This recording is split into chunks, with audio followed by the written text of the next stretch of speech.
marriage, family, child-rearing, the millennial generation, trends in society, politics, economics, business, religious liberty, the Constitution, public policy, foreign policy, military policy, tensions in the Middle East, abortion, homosexuality, pornography, sexual ethics, media, technology, history, and America's godly heritage. We talk about anything that affects your faith, your family, or your freedom. So don't go anywhere, because Point of View starts right now.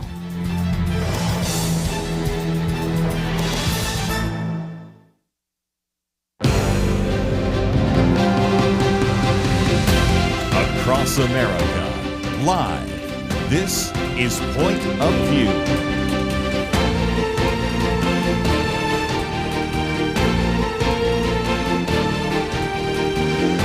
And now, Kerby Anderson.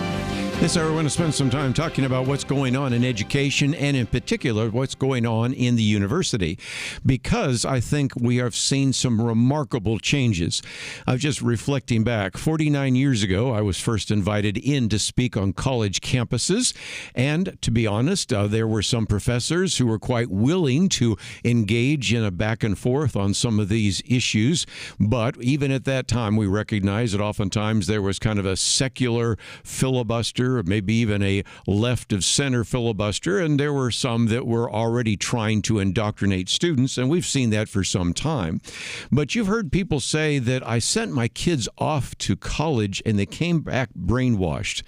Well, that's sometimes a phrase we use, but I think you're going to find out as we get into this, actual brainwashing techniques sometimes are used, and we've noticed a remarkable change.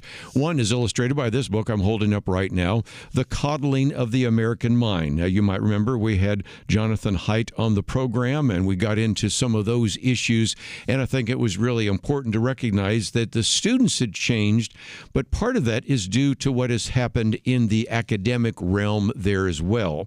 And so I wanted you to know more about this, and about 6 months ago, I had a chance to watch the Mike Huckabee show, and on the program was Dr. Stanley Ridgley, who is the author of the book Brutal Minds. I went and bought a copy of the book, and we've wanted to have him on and are delighted to do so.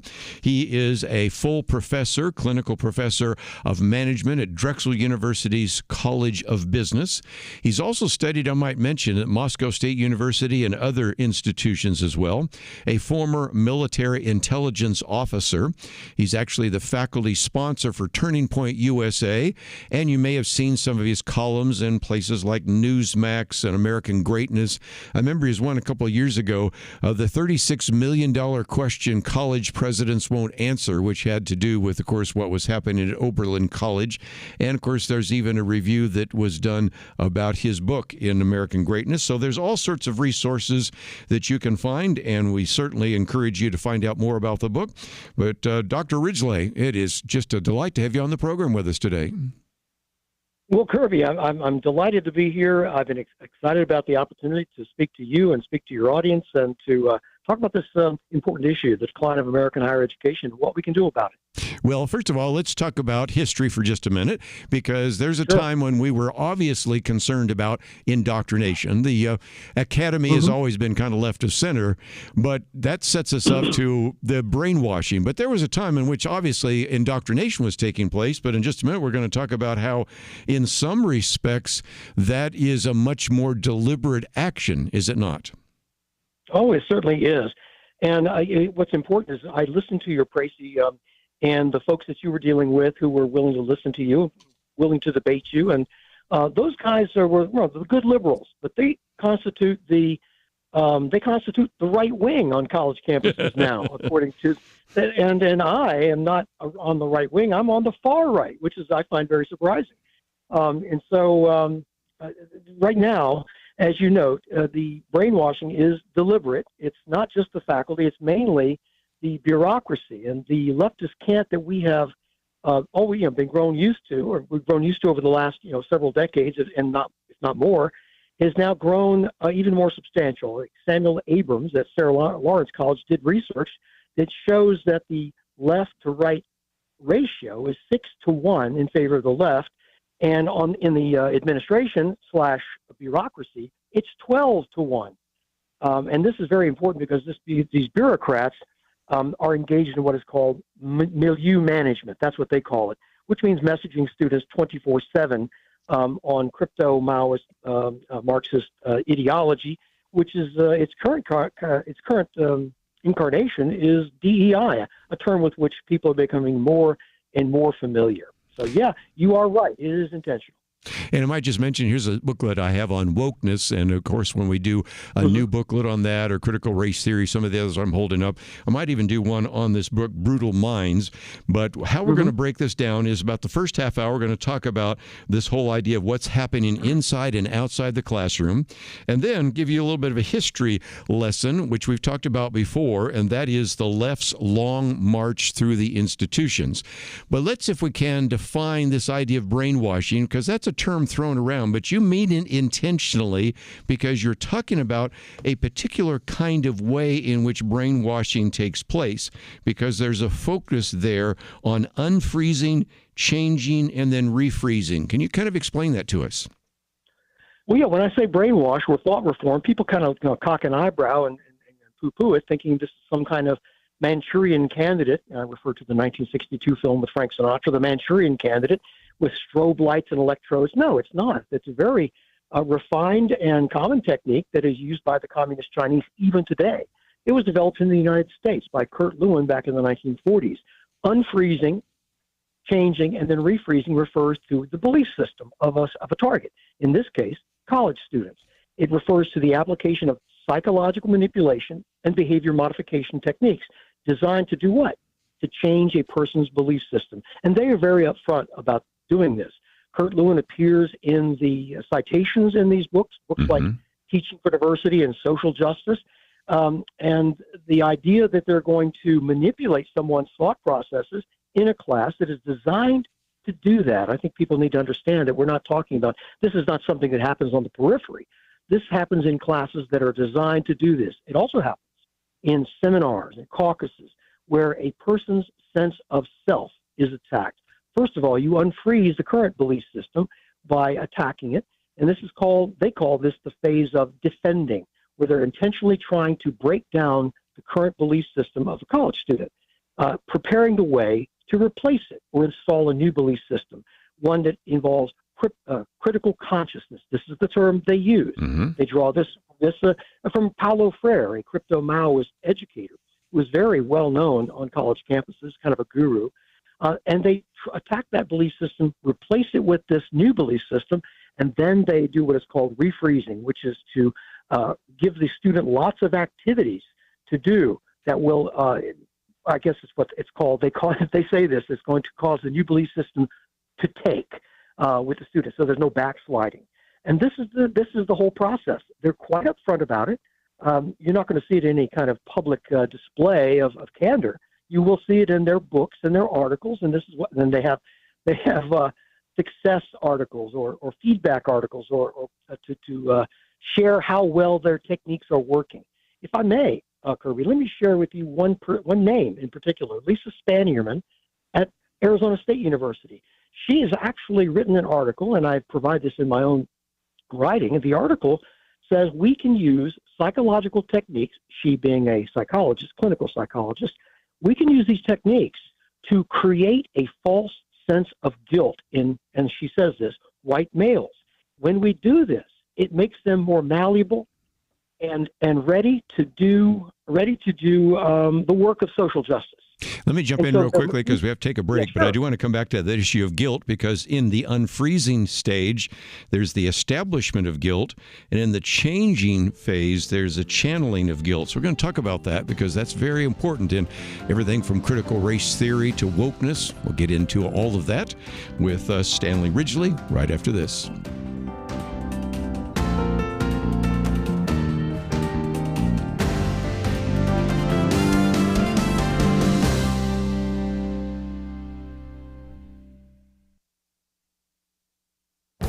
This is Viewpoints with Kerby Anderson. Yesterday, I talked about some of the transformations in 1776 that Andrew Wilson discusses in his book, Remaking the World. They are identified by the acronym WEIRDER. W stands for Western and globalization. E stands for educated and the Enlightenment. I stands for industrialize and focuses on the Industrial Revolution. One event was James Watt's invention of the steam engine. Western society no longer depended upon muscle power or horsepower. R stands for rich and focuses on the great enrichment. Adam Smith publishes The Wealth of Nation in 1776. The Industrial Revolution and capitalism led to a significant increase in life expectancy and the rise of social development. D stands for democratic and focuses on the American Revolution.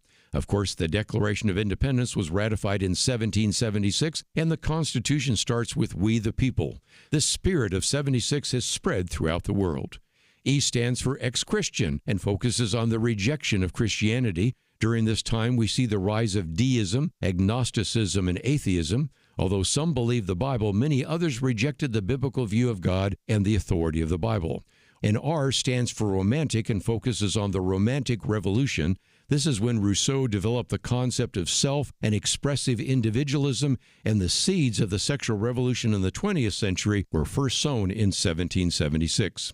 Andrew Wilson catalogs these transformations, but also believes there are many opportunities for Christians and the church in what is becoming a post-secular world. We need to speak truth into this post-Christian culture.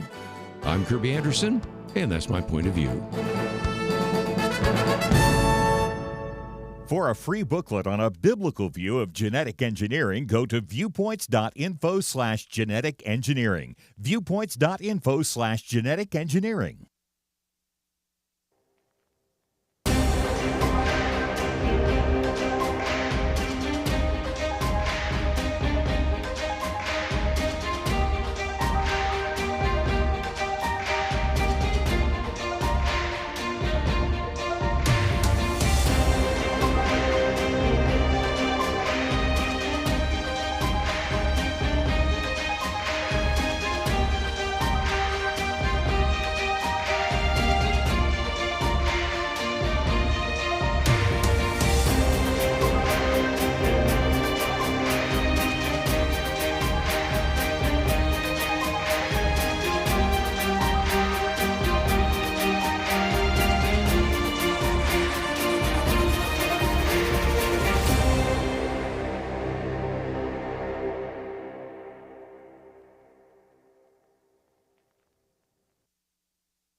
You're listening to Point of View, your listener-supported source for truth. Continue our conversation today about the book Brutal Minds, The Dark World of Left-Wing Brainwashing in Our Universities, written by Dr. Stanley Ridgley, who is with us. And I might just mention that this book has been out for some time. You might be able to find it in your local bookstore, but we have a link so that you can get it in hardback or certainly in Kindle, because there are charts, graphs, and other material that I think work best when you actually can read through it.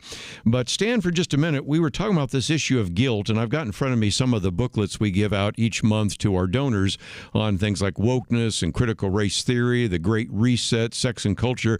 If there's one thing that ties it together, the individuals, the activists trying to promote their particular view, DEI, ESG, critical race theory, whatever it might be, use guilt as a very significant, if you will, kind of almost a mechanism to begin to change people's minds.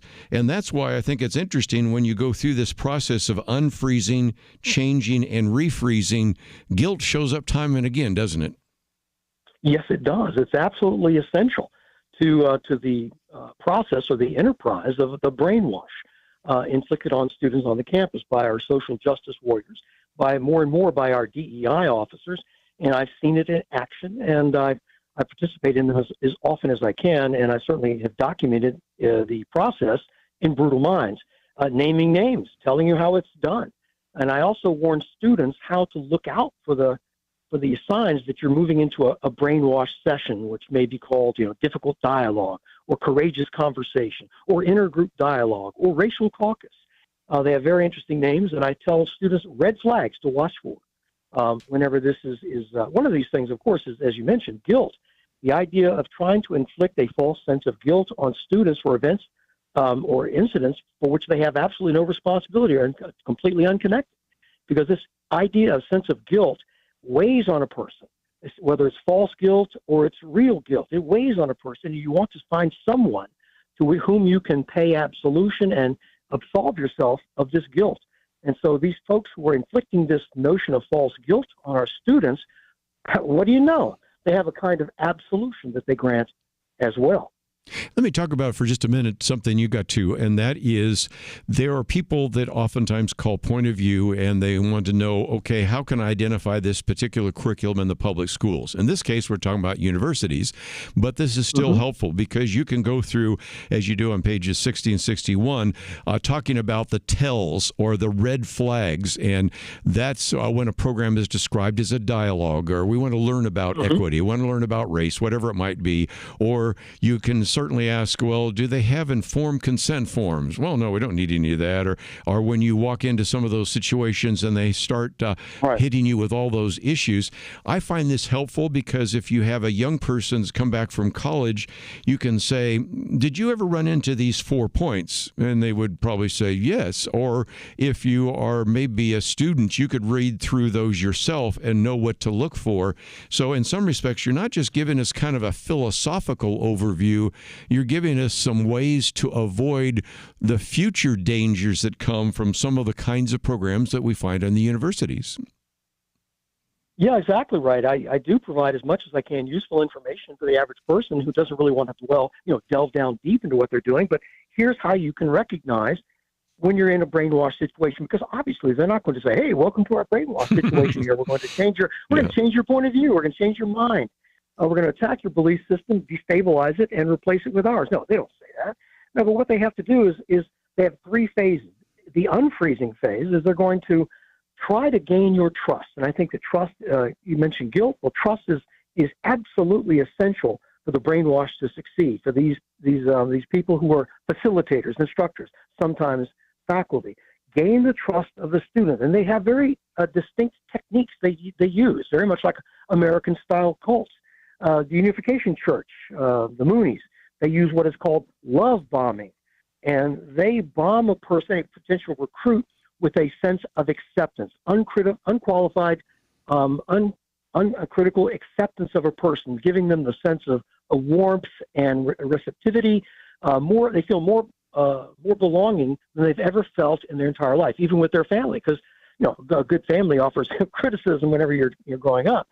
So this kind of Mooney-style love bombing, and they use the term peace and unity. Our own social justice people use the terms inclusion and belonging. It's very creepy, if you ask me. And the facilitator has techniques that they are instructed to use. I know these instructions. I'm members of the various groups of these student affairs people, so I get inside information that they get. And they use terms like, we want you to make yourself vulnerable. We want you to self-disclose, to create a sense of trust with the group, of course, being fellow students. But you have no reason to trust these people, and you certainly have no reason to trust someone who very quickly wants to gain your trust. And they want you to do this through various means, interrogation games like the privilege walk. They want you to engage in a game. Well, it's not a competitive game. It's a revelation game. It's an interrogation game which dupes you into revealing personal, private information about you, yourself, your family, your income, your friends. And then they turn that information against you when they're basically moving into the changing phase. They're trying to get you to confess to your, these days, you confess to your white guilt, to your white supremacy, to your complicity in a system that's really never really specified, to a system of oppression. They're trying to get you to buy into a primitive binary, Manichaean kind of system of oppressors and oppressed, exploiters and exploited, good and evil. And they're putting you on the wrong side of that dichotomy.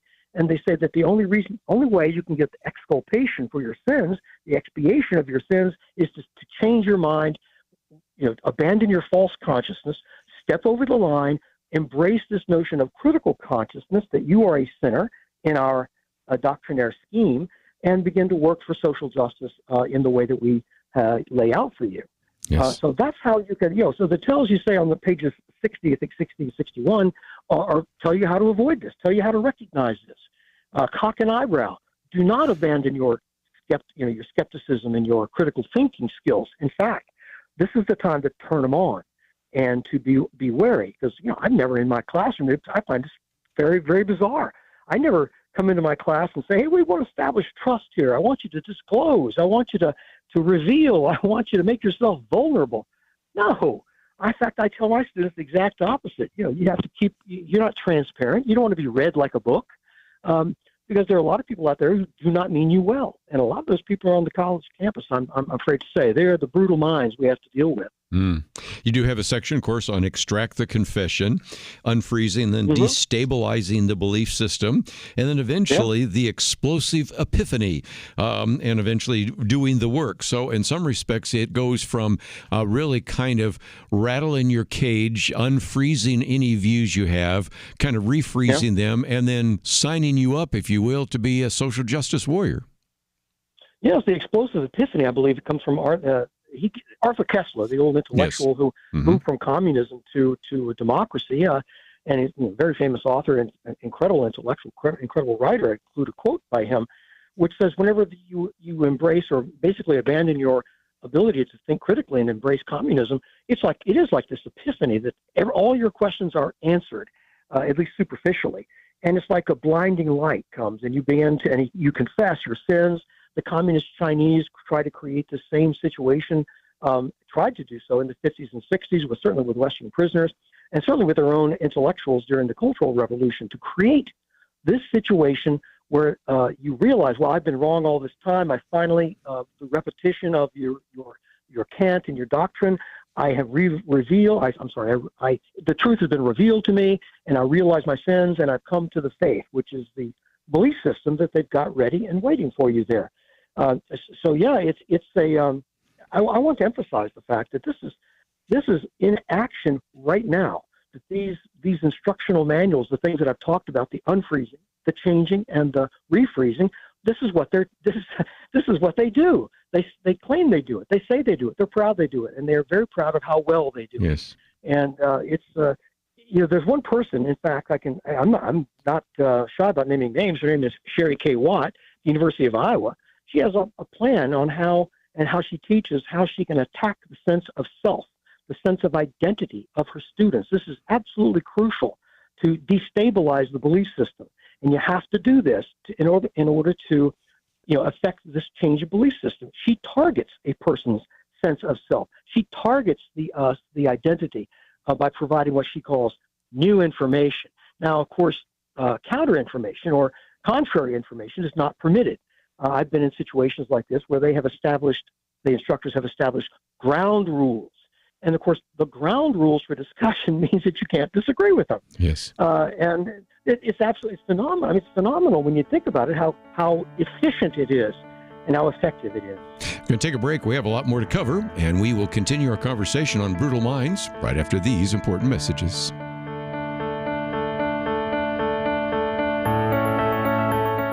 It almost seems like we live in a different world from many people in positions of authority. They say men can be women and women men. People are prosecuted differently or not at all, depending on their politics. Criminals are more valued and rewarded than law-abiding citizens. It's so overwhelming, so demoralizing. You feel like giving up. But we can't. We shouldn't. We must not.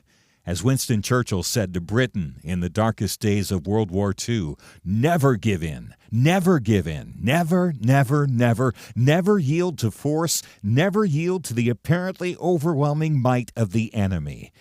And that's what we say to you today. This is not a time to give in, but to step up and join Point of View in providing clarity in the chaos. We can't do it alone, but together, with God's help, we will overcome the darkness.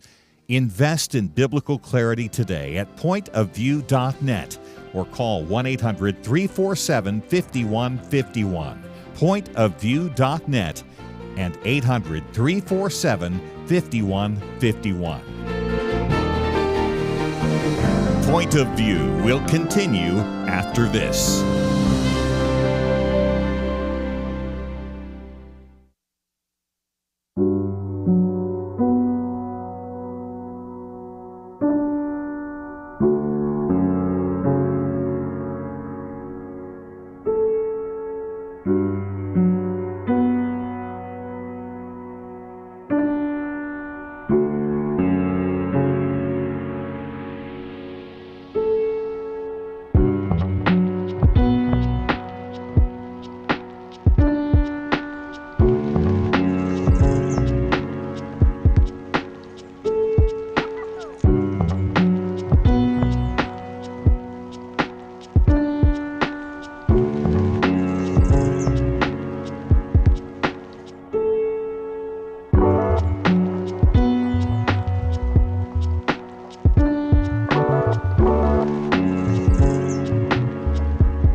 You are listening to Point of View.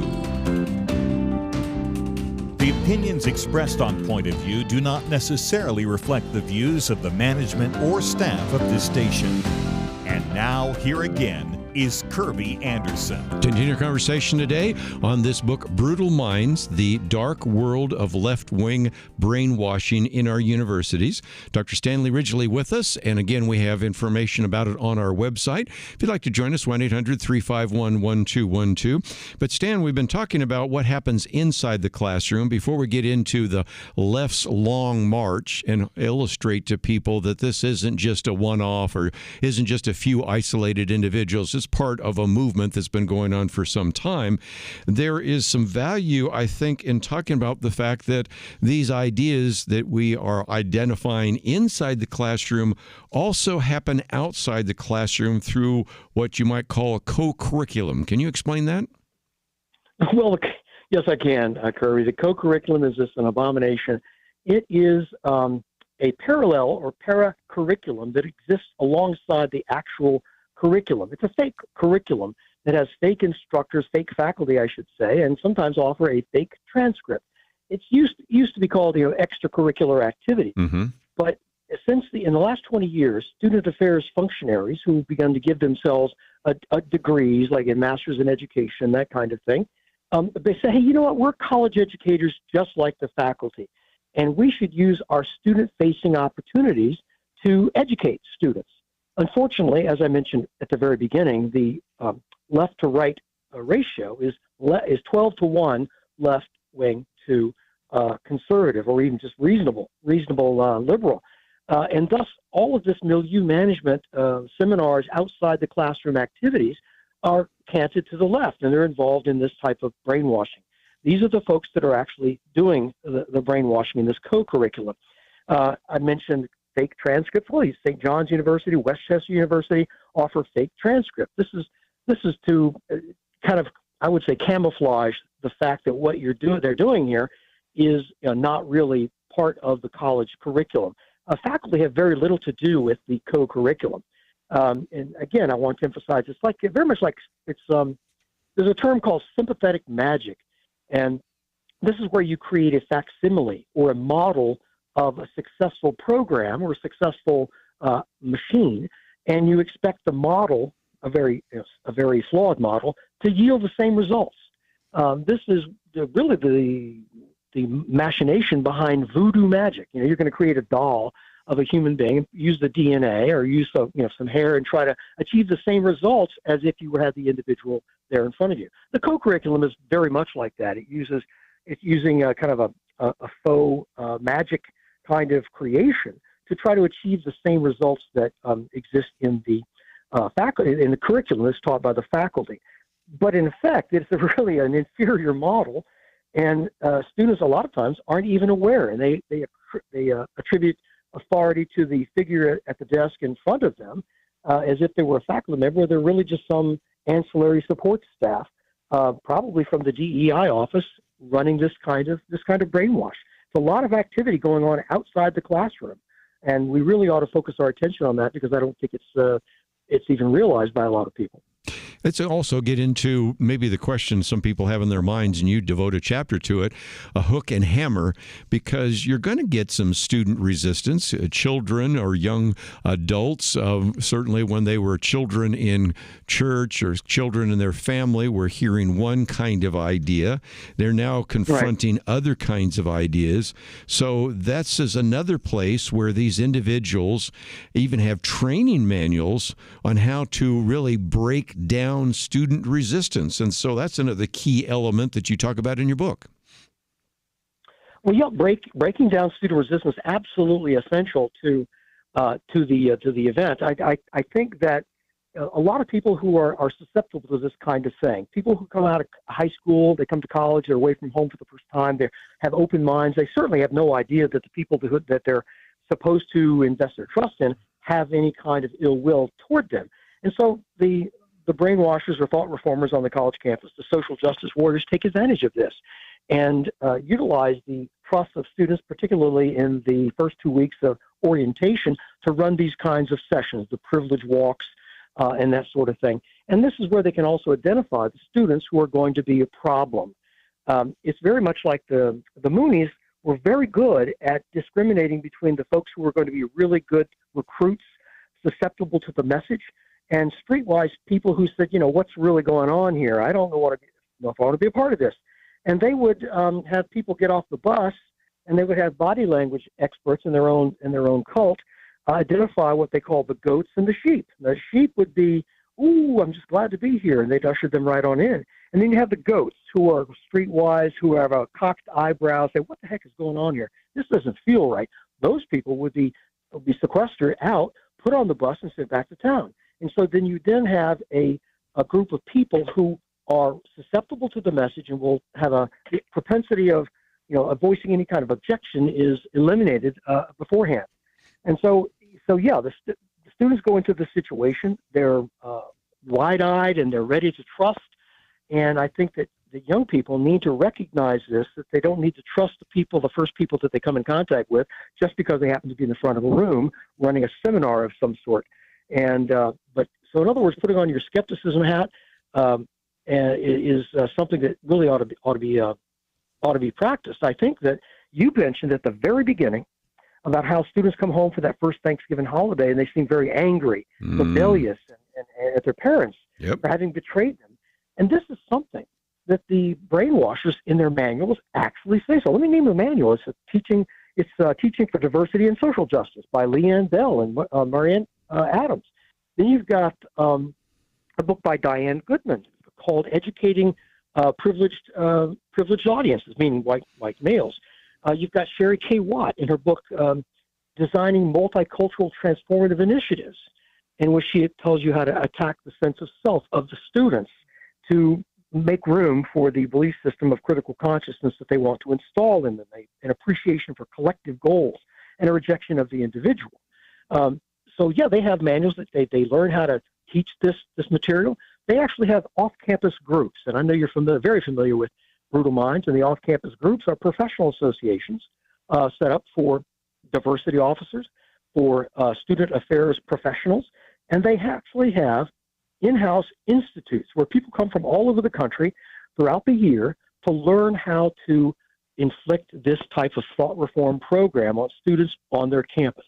That is why people say, well, it's a conspiracy. Well, no, it's not a conspiracy. You actually have an organization that is training people from all over the country how to do this on the various college campuses. These organizations have, one organization has 15,000 members, another has about 8,000 members. The Diversity Officers Group has 2,000 members. I know this because I joined all of the organizations that I write about in my book, so that I know inside out what they're talking about, what they do, how they do it, who they are. And so I have a series of red flags that I tell students to watch out for. And we've mentioned this before. And in other words, lingo, vocabulary that they use is one thing. Whenever let me see one right here. Yes, if you're always in a threat situation, when you hear certain terms, when you hear anti-racism, that's a stalking horse for the Manichaean binary we talked about earlier. When you hear the words brave spaces, safe spaces, difficult dialogue, racial caucuses, intergroup dialogues, and when someone is saying, we're going to teach you how to do the work of anti-racism, you're in the presence of a brainwasher who's trying to get you to feel guilty, and then to recant your racism, and then to learn how to be an ally of this obscene doctrine that they're propagating. We're going to take a break, and when we come back, we want to get into a little bit of this long march through institutions, and that's half of the book, so obviously it will be just an overview, but it relates to some of the things we talk about. I'm holding up my book, for example, on critical race theory, and we begin by talking about the Frankfurt School and this idea of critical theory, and then you get into this idea of critical pedagogy, and then eventually into critical race theory, and Ibram Kendi and Robin DiAngelo, and then all sorts of things begin to develop. in that regard. And so we're looking at a little bit of this because this is something that has been going on for some time. And in case you find yourself saying, well, this is new information, first of all, I would recommend some of the booklets that we've made available in the past, but also this book, because as you have heard him talk, he's mentioned various names and given various references. There's at least, I guess, about 25 pages of endnotes so that you can research it for yourself and begin to see that some of this didn't just spring up in one campus or the other. There are individuals that are being trained to do this. So again, one of the reasons we wanted to focus on this book today, Brutal Minds, A Dark World of Left-Wing Brainwashing in Our Universities, is it really brings a lot to the fore of things that we've discussed here on Point of View. So if you'd like to know more about him, more about the book, we have information about it on our website at pointofview.net. You might be able to find it in your local bookstore, but we also have a way in which you could order it since it's been out for a while, either in hardback or Kindle. Let's take a break. We'll continue right after this.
You're listening to Point of View, your listener-supported source for truth. Back once again, the book is entitled Brutal Minds. We do have a link to brutalminds.com. You can find out more there. Matter of fact, you can contact Dr. Stanley Ridgley there if you would want to do so. Read some of his blog posts and a number of other things. You might want to have him come and speak, or just read through all the different material that is available. And, of course, the book itself is available, and we have information about that as well.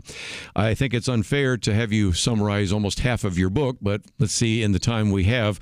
The key issue is this didn't spring out of nowhere. There was an attempt to have what are called the long march through institutions, a leftist march. And so whether it is an educational association, whether it's some of these education schools, this was a plan, and this plan is being played out right before our very eyes, isn't it?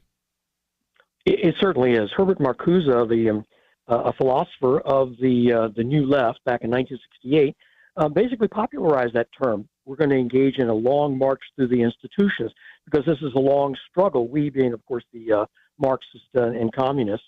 The three M's of the time were Marx, Mao, and Marcuse. So that gives you an idea where that man stood. Mm-hmm. And he was part of the Frankfurt School. You gave a great summary of the lineage of this. The Frankfurt School from the 1930s, 40s, and 50s of Adorno and Horkheimer on through Marcuse and on up to the people we have on campus today. What we see with regard to critical race theory, with regard to DEI, is the latest manifestation of this long march through the institutions. I should say that one of the professional organizations that is a big player in transforming the university has as their motto, boldly transforming higher education. Now, this is not a faculty group. This is a student affairs ancillary staff group. They say that they are boldly transforming higher education. In fact, if you look at the brainwash sources that I mentioned with Kurt Lewin and his unfreezing, changing, and refreezing, he called this re-education. If you ever wondered where that term came from, mm-hmm. It has an unsavory feel. He's the guy who coined that. It was not unsavory at the time, and he was trying to train criminals out of their criminality with his group therapy. This idea of the brainwash. Well, they very quickly, they being the left, recognized that re-education had that unsavory kind of connotation, given the Manchurian Candidate film and the idea of the communists and their Chinese and their strobe lights, et cetera, et cetera. So they changed it again. And they changed it to transformative education, boldly transforming higher education. And so that's what they're trying to do. They're trying to change higher education into not, from what it is now, which is a crucible of knowledge that is very painfully and hard won over a period of, say, 300 years since the scientific revolution. They're trying to change that, change the university into a repository of Marxist indoctrination. They've said this quite explicitly. Now, they'll use proxies for Marx. They'll say Paulo Freire, and this is a name that's alien to most people, as well as should be. He's a kind of a mediocre philosopher, but his name is revered in schools of education. Mm-hmm. He was a crypto-Maoist, and he's the guy who has the third most cited book in social science, which is called Pedagogy of the Oppressed. Yes. He is revered by the left, and certainly in education schools. And he cribbed his education theory from Mao Zedong. He quite clearly did. He's not an original thinker. And yet education people believe that this guy, they look to Paulo Freire and his notion of critical consciousness, which is basically Maoist thinking, as the end-all and be-all of education. That's what it's all about. They want their education, they want their idea of education, what I just described to you, to be thought of as education. They want to supplant the notion of different points of view, different pedagogies, with their pedagogy, and elevate that to to pride of place. So this is the culmination of the long march through the institution. This type of Maoist, this type of revolutionary activity has never gone away, and today we see it playing out in the demonstrations against Israel, and which is really thinly disguised anti-Semitism. And we see that the left, faculty, and the staff on the campuses fully support the pro-Hamas demonstrations on the campuses vis-a-vis Israel. Mm-hmm. And they are basically calling for the boycott, divest, and sanctions movement. These left-wing faculty, they haven't seen a left-wing cause they wouldn't get out and march for. And they encourage student affairs people, encourage students to go out and demonstrate. They encourage them to engage in what, quite frankly, is sometimes illegal behavior, certainly violates university policies, and the faculty will join them on the front row of the demonstration. Of course, tenured faculty, really have very little to risk, whereas students are risking an awful lot, and they aren't even aware of it. Mm-hmm. So the long march of the institutions is still going on. It's something we have to be on the qui-vive for, to look for, and to recognize this stalking horse in all of its guises. Let me just mention again that if you want to know more about Marcuse's Long March, or, of course, even we're talking about Paulo Freire, the Pedagogy of the Oppressed, or of so many other things, the Frankfurt School, maybe some of the diagrams, the charts, this would really help you understand what is happening on the universities.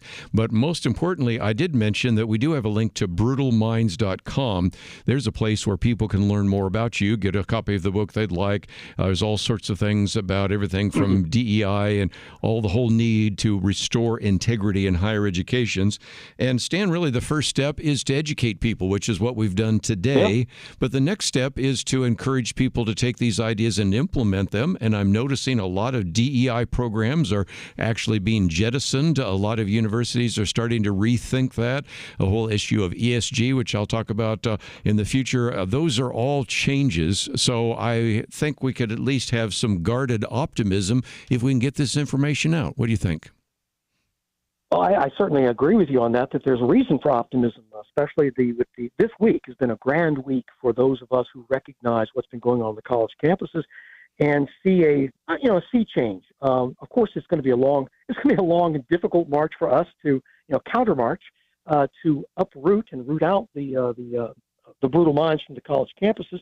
But it's something that I think it's going to be we're joyful warriors. We're going to those people on the front lines and those who support them are certainly going to have a good time doing this, because this is the Lord's work, and I think, and the idea of returning sanity to the university. I should say I have a new book coming out next month that really addresses this issue. It's called DEI Exposed, and it'll be available for pre-order in a short while.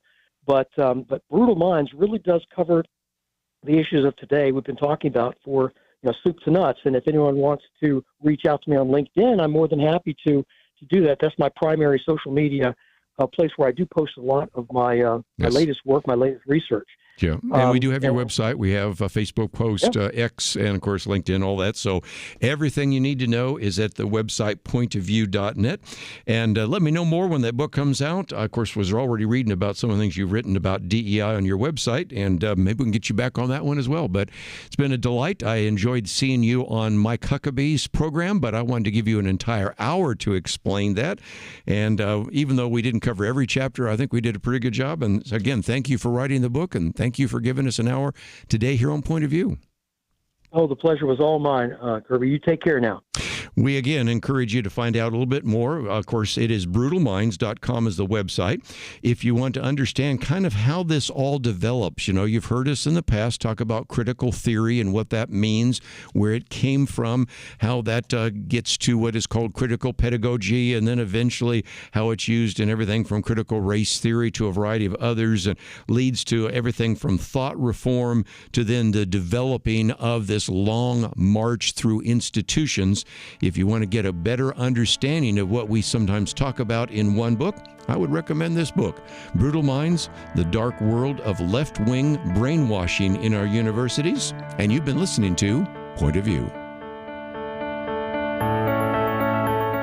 The Bible tells us not to worry, and yet there is a lot of worrying stuff in our world today. Thankfully, the Bible doesn't stop at telling us not to worry. God gives us a next step. He says we need to pray. But sometimes even knowing what to pray can be difficult, and that is why Point of View has relaunched our Pray for America movement, a series of weekly emails to guide you in prayer for our nation. Each week, you'll receive a brief update about a current issue affecting Americans, along with a written prayer that you can easily share with others. We'll also include a short free resource for you in each email so you can learn more about the issue at hand. Will you commit to pray for America? Go to pointofview.net. Click on the Pray for America banner at the top of the page to subscribe. Again, that's pointofview.net. Click on the Pray for America banner. Let's pray together for God to make a difference in America. Point of View will continue after this.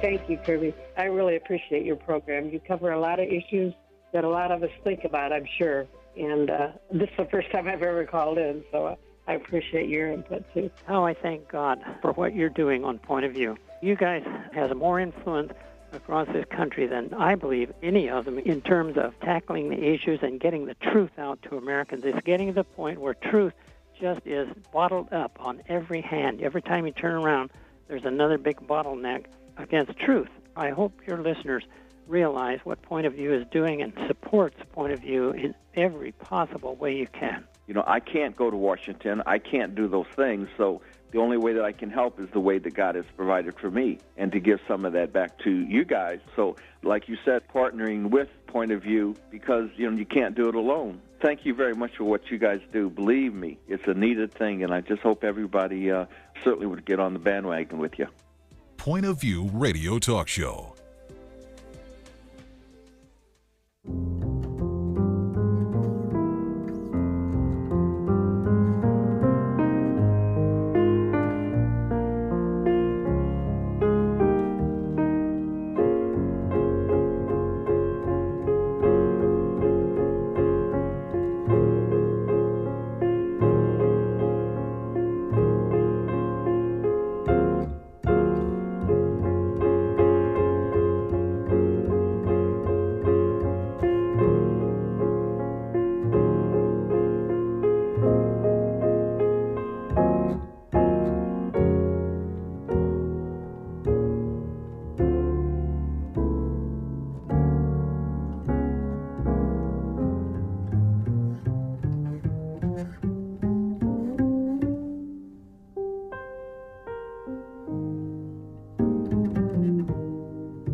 Hi, this is Kerby Anderson. You know, each day we take on the tough issues and provide a biblical perspective to them. The topics we cover are wide-ranging: apologetics, theology, prophecy, creation and evolution, intelligent design, marriage, family, child-rearing, the millennial generation, friends and society, politics, economics, business, religious liberty, the Constitution, public policy, foreign policy, military policy, tensions in the Middle East, abortion, homosexuality, pornography, sexual ethics, media, technology, history, and America's godly heritage. We talk about anything that affects your faith, your family, or your freedom. So don't go anywhere, because Point of View continues right now.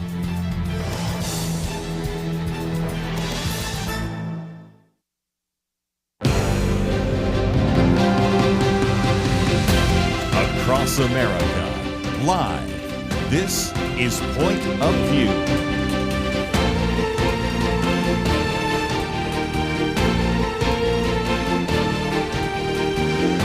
And now, Kerby Anderson. Second hour, let's look over this last week. And, of course, we will be doing more of that tomorrow in our Friday weekend edition. We have, of course, the president having signed an enormous number of executive orders. I'm going to pick off maybe 2 of those today. We'll have a few more tomorrow, especially some having to do with DEI, and those which I think would be best to have, of course, our 2 guests. One will be Liberty McCarter, and the other will be Jeff McTeer. We'll get into that in more detail. But, of course, we already have deportations taking place. What was the number? I think 308. That was, I think, on Tuesday, so I don't even have the numbers from yesterday. So the deportations are beginning. We'll get into what that means in just a minute. Going to talk about a couple of the executive orders, one of which Alan Dershowitz says, you know, it's quite possible. I think it's likely, but he was very, very gracious. But he says it's quite possible that one of Trump's executive orders will not survive the Supreme Court. That has to do with birthright citizenship, and I want to get into that in some detail so that if indeed it is struck down, which I suspect that it will be, that you won't be disappointed, because he was raising an important question. But at the same time, I think we can get into some of the details of what that means. So all through the today and tomorrow, we're going to talk about positives and negatives, things that have been very successful in terms of the executive orders, things which maybe are going to be a flash in the pan, maybe won't make that much difference. But it has been a busy week. And, of course, we had allowed the opportunity for Penedexter and Liberty McCarter to actually focus on Monday, the inauguration, because I actually was not doing the show and had a chance to watch all of that. I saw things I would probably never have seen before, and that's unusual, because either I'm working or I'm doing the program and never get a chance to see some of those. And then, of course, we had Dr. Merrill Matthews and then Penedexter again covering those programs. So back in the saddle here and looking forward to taking some time to get into a few issues. One of which is this. I've posted a piece by George Will. As much as I appreciate George Will's writing over the last couple of years, because he dislikes Donald Trump so much, he stopped being a Republican, actually has been kind of your classic anti-Trump. But he did raise an important series of questions, and that is, his argument is Donald Trump doesn't have a mandate, but he does have executive orders. My argument to George Will would be, yes, but Donald Trump isn't the first one who had a limited mandate to actually issue so many executive orders. So if you're looking to blame someone, maybe you go back to the reality that the original reason for executive orders from the president, who is the head of the executive branch, is to provide some small clarifications about rules or regulations or laws, not to completely write things out of thin air. And I think it is clear that, though you could probably say there were a few things that maybe George W. Bush did when he came into office, the biggest change took place when Barack Obama came into office. And I'll give George Will credit because he points out that when Barack Obama came into office, he unilaterally ratified the Paris Agreement on climate change as an executive agreement rather than doing what the Congress would require and what the Constitution would require, and that is to actually ratify a treaty. So it's something that has happened for some time. Then, again, let's give George Will credit that on Inauguration Day 2021, you might remember that you had all the day one executive actions by Joe Biden, one of which, of course, was the rejoining of the Paris Agreement. And so these two Democratic leaders, if you will, Democratic presidents, have, I think, misused the executive orders in a significant way. So then to argue that Donald Trump does not have the right to do so, I think is a little bit strong. But he did raise another question, and that is, this is, again, quoting from his article, since Ronald Reagan's 58% of the popular vote in 1984, this is where Ronald Reagan won 58% of the popular vote. He won 49 of 50 states. No president received more than George Herbert Walker Bush, and he had 53% in 1988. So the point he's making is that when you use the word mandate, realistically, you need to put it in quotes, because we have never since then had anything that looks like the mandate that either Ronald Reagan got in 1984 or even George Herbert Walker Bush got in 1988. Put in perspective, if you think about this, Joe Biden won, quote, a decisive victory by 42,000 votes in 3 states, Arizona, Georgia, and Wisconsin. You can find that in one of the booklets. Well, if you want to go and find 3 states, Cook Political Report has found that if you look at Wisconsin, Michigan, and Pennsylvania, Donald Trump won by 229,000 votes out of 155 million. So it is, I think, fair to say that whether your name is Barack Obama or Joe Biden or even Donald Trump, nobody's really had a mandate like we used to have back in the 1980s. Okay, so there, I think, is the debate taking place right now, as you would expect, coming from individuals who disagree with the agenda of Donald Trump and even the vote of so many millions of Americans to say, well, when people voted for Donald Trump, they weren't voting for all of this.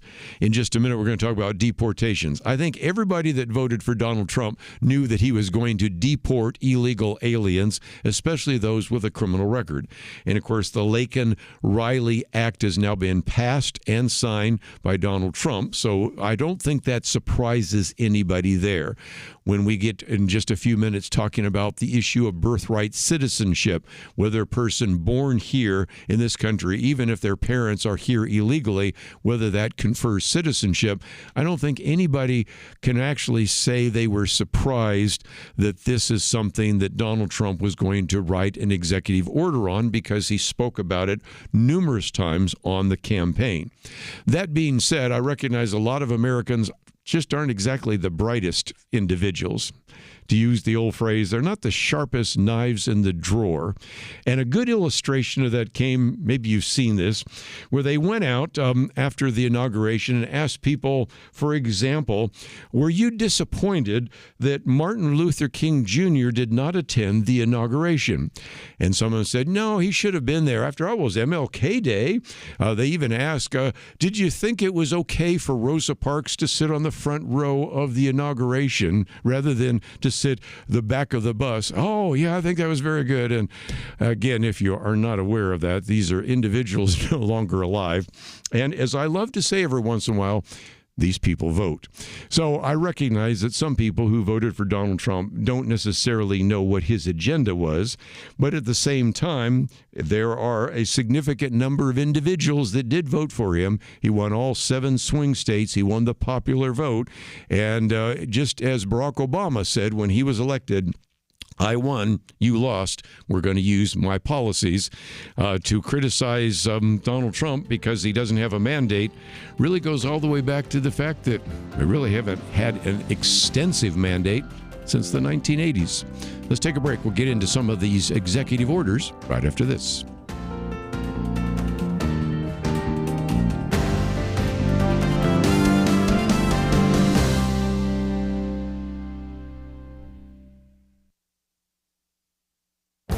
This is Viewpoints with Kerby Anderson.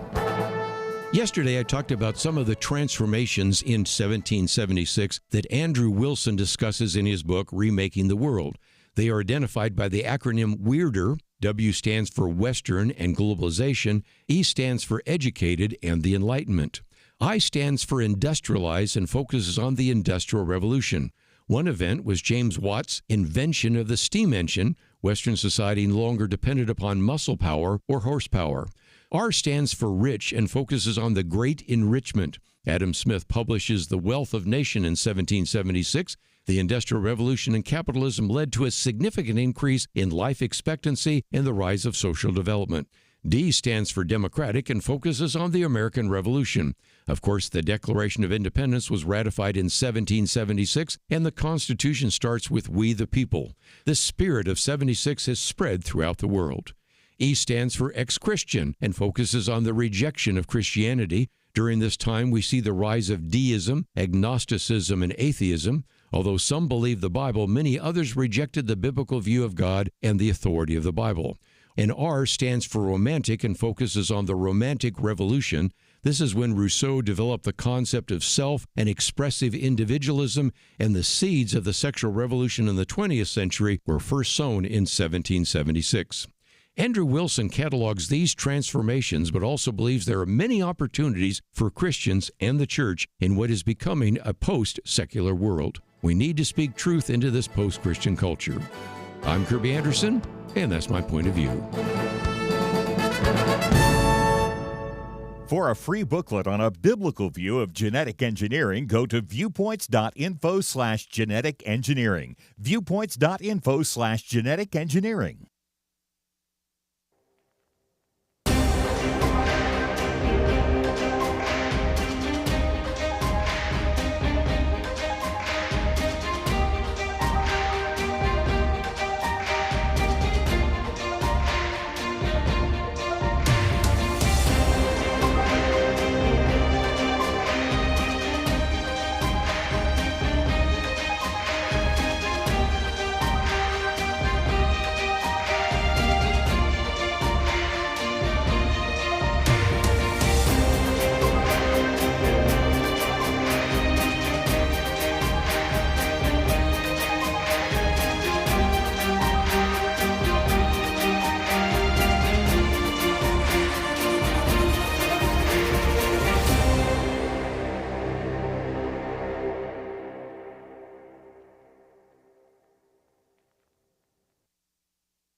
You're listening to Point of View, your listener-supported source for truth. Back once again, let's, we can talk about two of the executive orders, and there are now hundreds that were signed by Donald Trump. And I just want to at least make a comment in passing. I think it was helpful that he signed those with cameras because, first of all, some were signed in the arena, and then the others were signed in the Oval Office. While he's signing them, he's getting questions from various press. And as a matter of fact, at one point, one of the reporters from Fox reminded him that outgoing president always leaves a letter in the desk. He says, "Oh, I forgot about that," and opens it up, and actually, I guess, showed it to him. But nevertheless, it was kind of intriguing to see that, and I hope that becomes a new tradition. Recognize that when executive orders are normally signed, they're signed where maybe there's 2 or 3 staff and a staff photographer, but we were able to see live what was being signed and actually to, in some cases, get some comments from the president. I think that kind of transparency works much better. Now, again, let's also recognize that Donald Trump is a showman. I mean, after all, he had his own show for a long time, and he likes to do things that have a theatrical flair. there. I mean, after all, remember being an individual that was driving a garbage truck and also handing out fries at McDonald's. So that is the case as well. But for whatever reason, I think we were actually given an opportunity to see what these executive orders might look like. And you can go to whitehouse.gov right now and read any of those. Matter of fact, I'm going to be quoting from a few, so you can find some of these on our website, pointofview.net. But that, I think, is significant. And one of the executive orders he signed was to declare a national emergency and thus the need for us to secure the southern border and to halt what he called the historic surge of illegal immigrants that actually are taking place. As soon as that took place, Tom Homan, who of course is the actual czar, the, if you will, immigration czar, border czar, revealed that there were 766 total apprehensions at the southern border in the 24 hours after Donald Trump took office. And so we'll see where that leads. If you haven't seen the news, though, the latest breaking news is that the Pentagon is now sending an additional 1,500 active duty troops to the southern border by the end of the month. This comes from an announcement from the U.S. military and the Pentagon that 1,500 troops, it's about 1,000 Army personnel, about 500 Marines. This represents, according to the current defense or acting defense secretary, that this represents about a 60% increase in active duty ground forces since Donald Trump was sworn in on Monday. They're already, if you're keeping score at home, 1,200 U.S. service members that are stationed at the border. These were ordered there back a number of months ago during the Biden administration under Title X authority. That was because he was running for re-election. And then, of course, after that, Kamala Harris was running for election. And they were approved at the time by the former Defense Secretary Lloyd Austin. And they should be in place till the end of fiscal year 2025. That ends in September, as we've talked about before, and that's according to the Northern Command. These 1,500 additional individuals are coming either to El Paso or San Diego, and I think it's important to recognize, I think I read this somewhere, that some of those were individuals that actually were helping to fight the fire in Southern California. But again, they will now start working as well on the placement of physical barriers and other border missions. And I love this line here, though it has been years since the troops have worked on building physical barriers. You think? Because that was halted the very day that Joe Biden came into office 4 years ago. And as a matter of fact, Joe Biden, as we've reported on this program, also was going to try to sell off the scrap metal that was there so that it couldn't be used to build the wall. But that did not happen for all sorts of reasons. One senior military official said, quote, "We will be providing aerial support, rotary wing and airlift capability, and deploying some intelligence analysts for enhanced detection and monitoring activities, and potentially some intelligence assets as well." And so again, here it is. Some of these troops had been deployed to help in the support of the California wildfires, but they were released from that mission and now being reassigned. So that brings us to our second article we've posted here by David Zimmerman in pointing out that on Tuesday, immigration officials began arresting hundreds. The number I had for that first day was 308. I think that number is correct, of individuals who were engaged or had committed violent crimes, murder, rape, things like that. Now, again, there's 1.4 million immigrants residing in the United States right now that are part of the first priority of Tom Homan. And again, we are told that there are 11 million people here illegally. I don't believe that number for a minute. We were hearing that there were 11 million in this country back in the 1990s. You can't tell me that all sorts of other people have left or passed on and we still have 11 million. I think that number is phony, but we will use that because it's the one given to us by the Department of Homeland Security. And again, Tom Homan, who is the border czar, said, quote, "We're concentrating on the worst first, focusing on," he said, "those who have public safety threats or national security threats." He says some of them were murderers, some of them were rapists, some of them raped a child, some sexually assaulted a child. And so those are the first 308 from a day ago. Now I'll have to get the newest numbers perhaps by Friday when we cover this again. And so Tom Holman, when asked about that, said ICE is doing their job and performing excellently right now out in the field. And of course, there were initially going to be reports of raids that would begin in Chicago, because that, of course, is a sanctuary city. That did not happen. But interesting enough, because people were bracing for the possibility there might be raids, a lot of residents yesterday were actually still staying inside. And they noted that foot traffic in the city's shopping district had dropped by about half. And so it illustrates that is the case.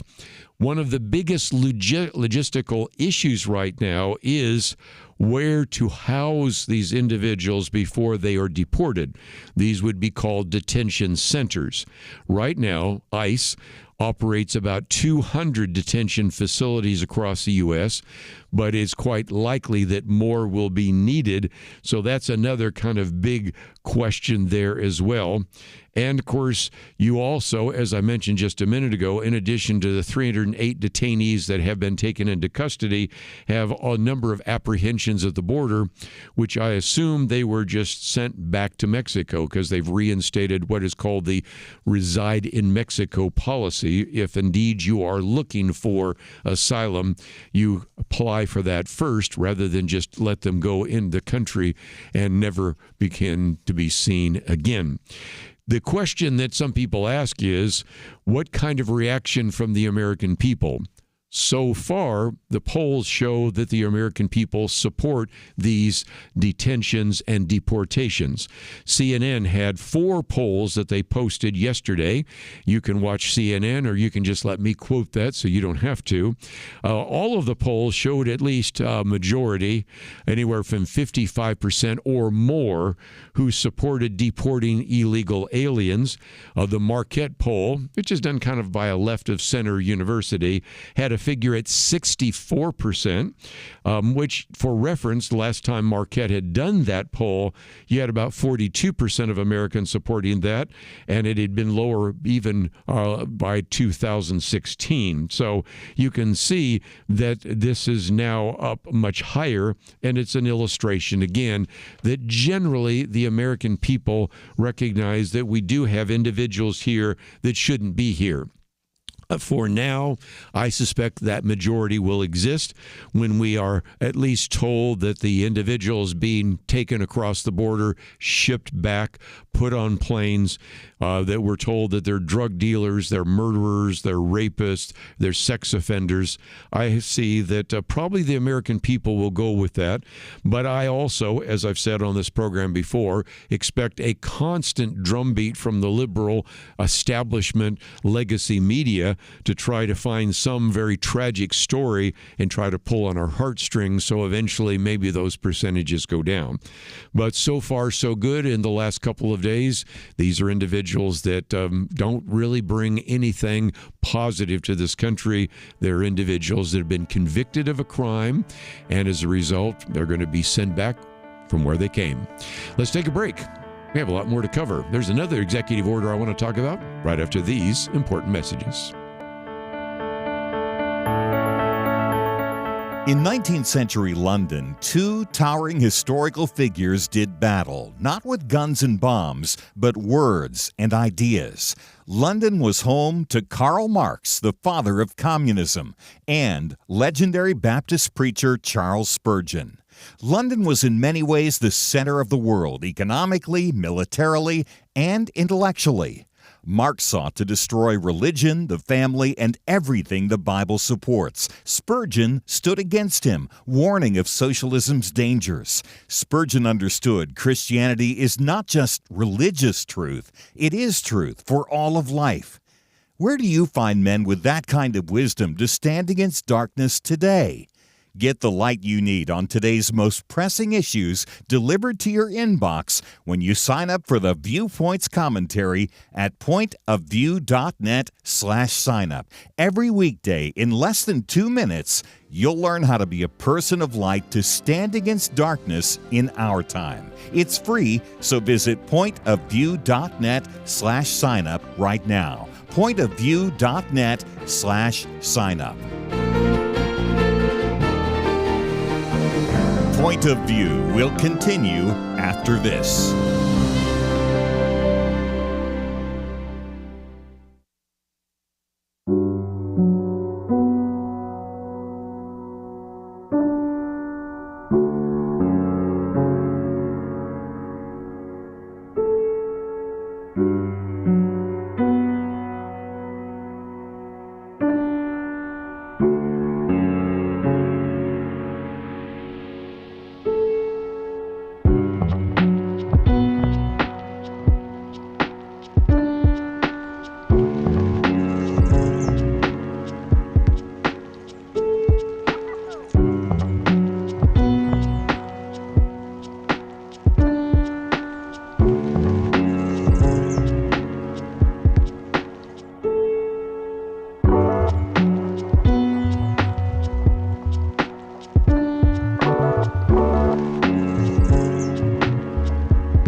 You are listening to Point of View. The opinions expressed on Point of View do not necessarily reflect the views of the management or staff of this station. And now, here again is Kerby Anderson. Let me, if I can, get into another one of these executive orders. This one has to do with what is called birthright citizenship. Does an individual who is born here in this country automatically get citizenship? It is a debate that has been taking place for some time. I went back and checked. I first started doing commentaries about that in 2010. I think I'd even written some before that, but ones that are at least in the log there. So that's like 15 years ago, and I've been doing the commentary even longer. But it gets into some really important issues, because if indeed an individual is born here and then is granted citizenship, what about the parents who are here illegally? Is that chain migration? So there's a big issue, and a lot of it has to do with the 14th Amendment. Well, you can grab your commentary, you can grab your 14th Amendment, but it's real simple. 14th Amendment says all persons born or naturalized in the United States and subject to the jurisdiction thereof are citizens of the United States and of the state wherein they reside. So if you're born, you're a citizen, except there's that phrase, subject to the jurisdiction thereof. We'll get back to that in just a minute. Let's again give an opportunity for Donald Trump to speak to this as well. This is from his executive order that he signed on the first day in office. He says the 14th Amendment has never been interpreted to extend citizenship universally to everyone born with the United States, within the United States. The 14th Amendment has always excluded from birthright citizenship persons who are born in the United States but not subject to the jurisdiction thereof. True, but maybe misleading, but let's go on. He says, consistent with this understanding, the Congress has further specified through legislation that a person born in the United States and subject to the jurisdiction thereof is a national citizen of the United States at birth, generally mirroring 14th Amendment's text. Little unclear there, but first of all, let me go to the article we've posted for you to read, in which Alan Dershowitz warns that one of Trump's executive orders might not survive in court. I think Alan Dershowitz is being more gracious than he needs to. I don't think this is going to get very far, but it probably will go to the Supreme Court, and it is doubtful that even this court will actually accept it. But let's get into it in some detail, because this executive order protecting the meaning and value of American citizenship is whether or not, first of all, an executive order can actually change all of it. I think everybody, even the people that support the president, recognize the executive order probably can't change this. It would require constitutional action or a Supreme Court ruling. But as you might imagine, within hours, probably within minutes after Donald Trump signed this executive order, the ACLU, American Civil Liberties Union, launched a lawsuit, and it's possible that this win will make its way through the court and end up going to the Supreme Court. Alan Dershowitz said the Trump said he was going to end birthright citizenship. I think birthright citizenship was a dumb idea. He said, if I were writing the Constitution, I don't think I would put birthright citizenship on the Constitution. But let me read to you what the Constitution says, and you can make your own decision about whether it applies. And so, of course, he read Section 1 of the 14th Amendment, which the term born, pretty simple. If you're born here, that's the case. So the only real issue is what does and the issue of jurisdiction thereof. Again, this is a good example of where, if you really look at the legislative history of the 14th Amendment, and I've done this in numerous commentaries, I think you can see that this was not what the framers intended. That's not what the authors of the 14th Amendment intended, because what the 14th Amendment was doing was recognizing that ever since this terrible decision of the Supreme Court in 1857, Dred Scott, that excluded African Americans, at that point blacks, from eligibility for U.S. citizenship, that it now granted them citizenship. And so Dershowitz says, I think Congress can pass a law because the Constitution doesn't define what it means to be subject to the jurisdiction of the United States. I don't think a president can do that, and maybe the courts will ultimately decide.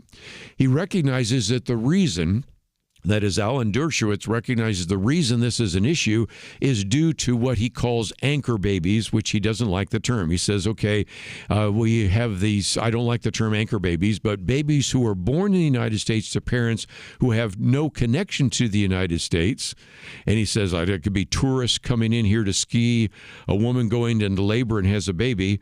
A baby never spends more than a week in the United States and goes back to wherever, France, lives a life as a French citizen, but at age 60 decides, maybe I'd like to move to the United States because I'm a citizen. Should that person be a citizen? And he says, well, of course not. And so we recognize that this idea of jurisdiction is really important.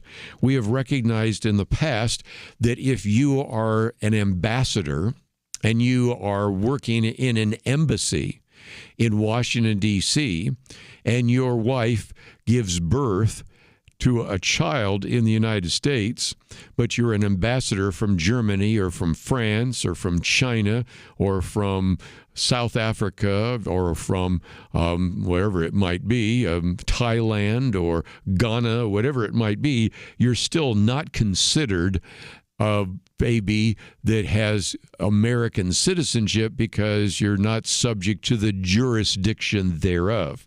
So it's kind of a puzzling kind of issue. And I think the illustration that I've used before when people say we should properly interpret the 14th Amendment is illustrated by the fact that on this program, Kelly Shackelford and I hardly ever disagree, but this is one of those places where we've disagreed. He is convinced the 14th Amendment does grant citizenship to an individual born here, no matter what. I think that the jurisdiction thereof part of that clause is very significant and a good reason why we don't necessarily have to. If you look across the world, there are about, last time I looked, and this is dated because I haven't looked at it in quite some time, only about 15% of countries which say if you're born in Japan, you're automatically a Japanese citizen. If you're born in Ghana, you're automatically a citizen of Ghana. If you're born in Germany, you're automatically a citizen of Germany, whatever that city, state, or country might be. But nevertheless, we do have some other Supreme Court decisions which Donald Trump in the executive order does not mention. Without getting into the deep weeds too much, let me at least mention two. Number one, in, of all places, 1898, I do address that in one of my commentaries, a man by the name of Wong Kim Ark was born in San Francisco to parents who were Chinese citizens. At age 21, he took a trip to China to visit his parents, but then when he came back to the United States, he was denied entry on the ground that he was not a U.S. citizen.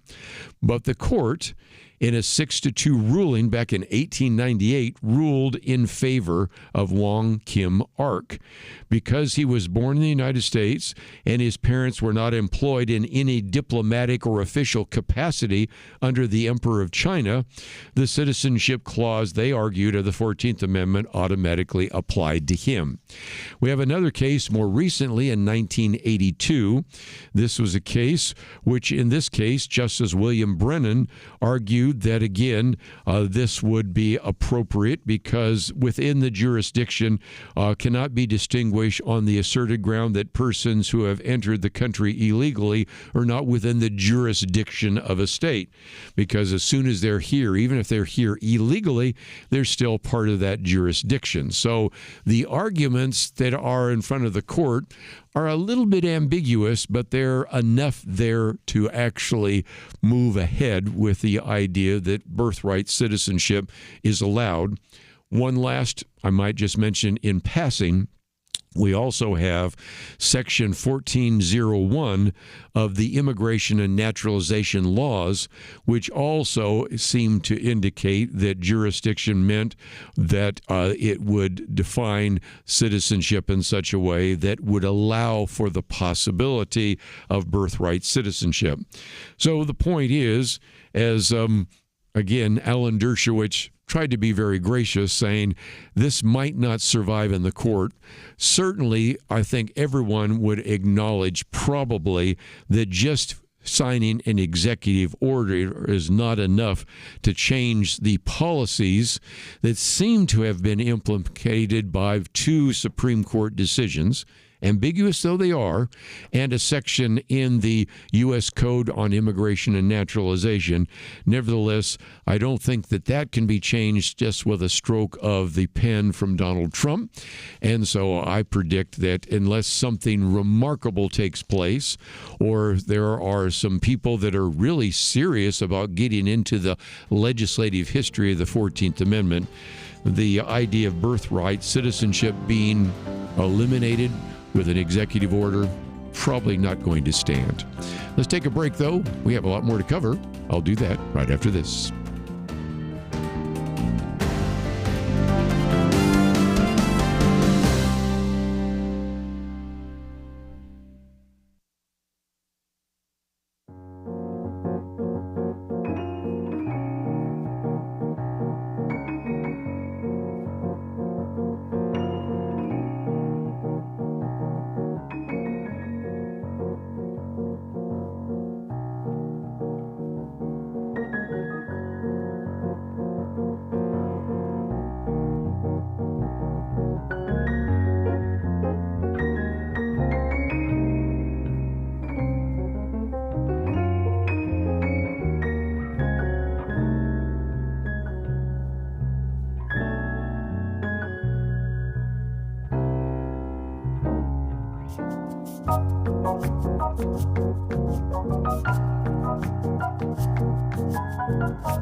You're listening to Point of View, your listener-supported source for truth. Back for a few more minutes. Let me just mention that tomorrow we will have in studio with us Jeff Mateer and Liberty McCarter. And first of all, Jeff's going to be talking about a couple of cases, and this one is disappointing. The pastor there at Dad's Place has been found guilty of criminally found guilty. So we're going to get into that. We also have a situation in which a teacher was ordered to remove a crucifix she had on the wall or else be fired after 30 years of service. So we'll get into some of the religious liberty issues. You probably are going to want us to talk about some of the executive orders. We will do that. DEI is up in front of tomorrow. That's one of the articles we've already posted. You probably want us to say something about the pardons. And so there's a very good piece that John Woo, We've had him on in the past. He's a professor at the University of California at Berkeley, and for a while was involved in the Bush administration, but he has one called, Biden Pardons and Trump Pardons, in which they're not the same, and talk about that. And we'll get into some other issues. Elise Stefanik talking about the United Nations. Of course, we have the World Economic Forum going on right now.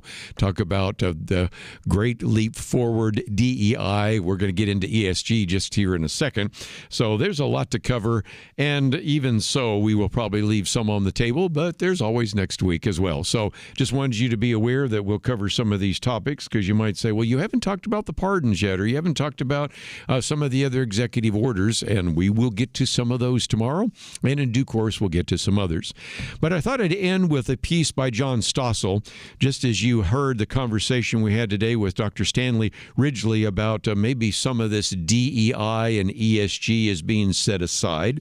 And John Stossel has a video, but of course, in addition to the video, we have the transcript of some of the things he had to say.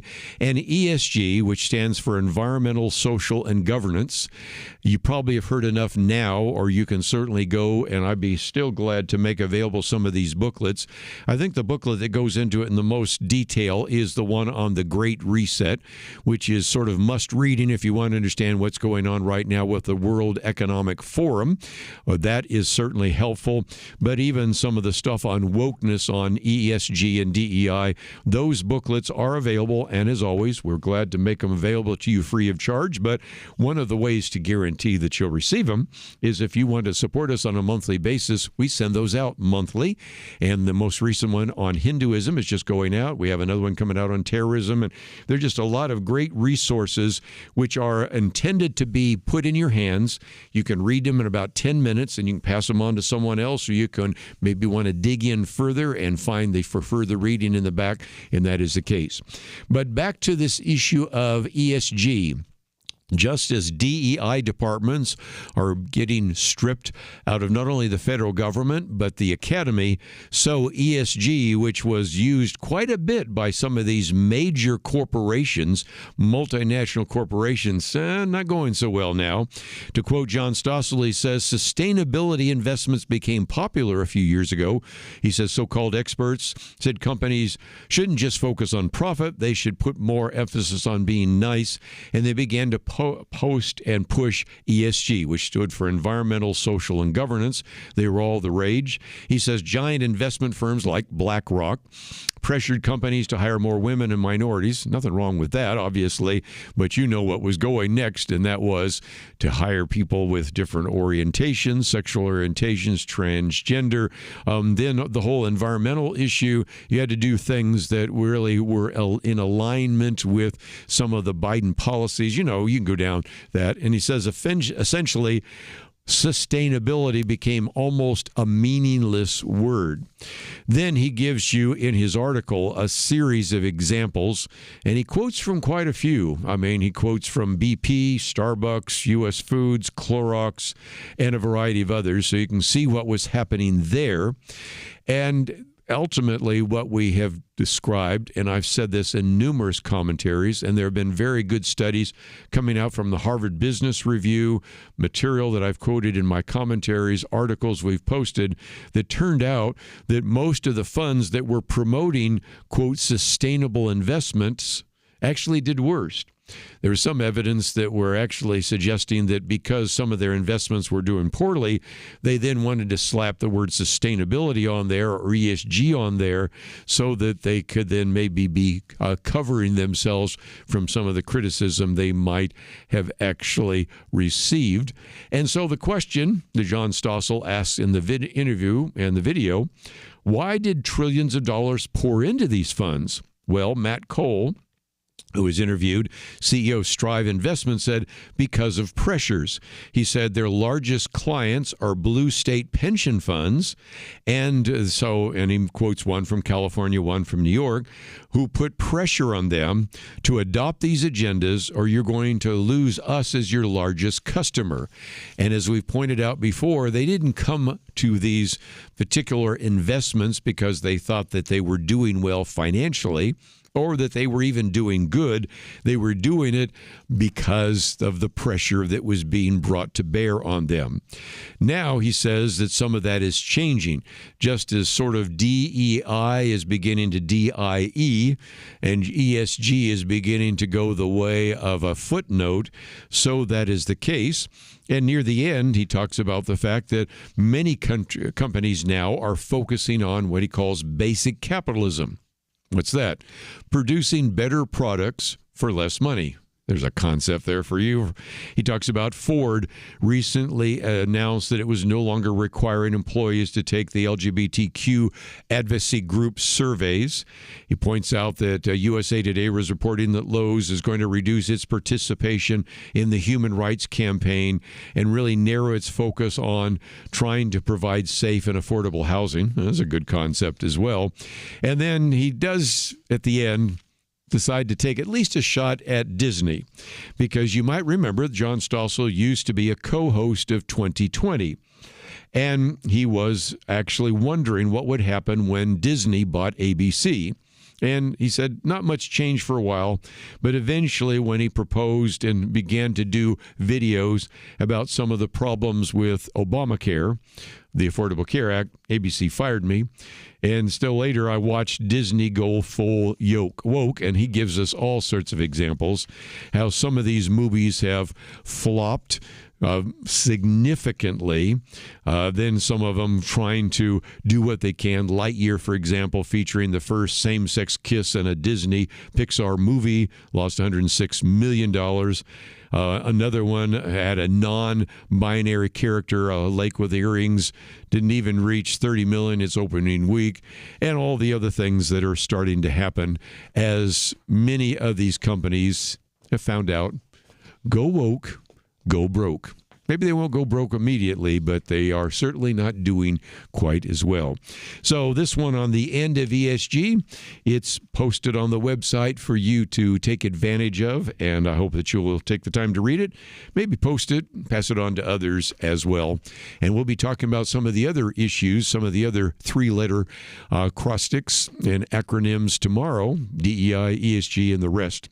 Real quick, let me just mention, I've had some people ask about the trip to Greece. I'll mention it one more time. We've just had a couple other people want to sign up, and as last time I checked, we still have room. Again, it's taking place May 17th to the 27th. You've heard me talk about it before, and if you'd like to join with us as we go to Athens and Corinth and Philippi and Ephesus and Patmos and even go to some of the Greek Isles and Crete and Santorini, you can find out more. Just contact us at Point of View. We'd be glad to send you a brochure, and we hope a few more of you would like to join with us on that trip. That's all we have for today. We've covered a lot, but there's a whole lot more to cover tomorrow, so we'll do that as well. As always, I want to thank Megan for her help engineering the program. Steve, thank you for producing the program. Most importantly, go to the website, pointofview.net. All the articles I've quoted are there. They're free of charge. They're free for you to use. Use them and make a difference, and we'll see you back here tomorrow, right here on Point of View. At Point of View, we believe there is power in prayer. And that is why we have relaunched our Pray for America campaign, a series of weekly emails to unite Americans in prayer for our nation. Imagine if hundreds of thousands of Americans started praying intentionally together on a weekly basis. You can help make that a reality by subscribing to our Pray for America emails. Just go to pointofview.net and click on the Pray for America banner that's right there on the homepage. Each week you'll receive a brief news update, a specific prayer guide, and a free resource to equip you in further action. We encourage you to not only pray with us each week, but to share these prayers and the resources with others in your life. Join the movement today. Visit pointofview.net and click on the banner Pray for America right there at the top. That's pointofview.net. Let's pray together for God to make a difference in our land. Point of View is produced by Point of View Ministries.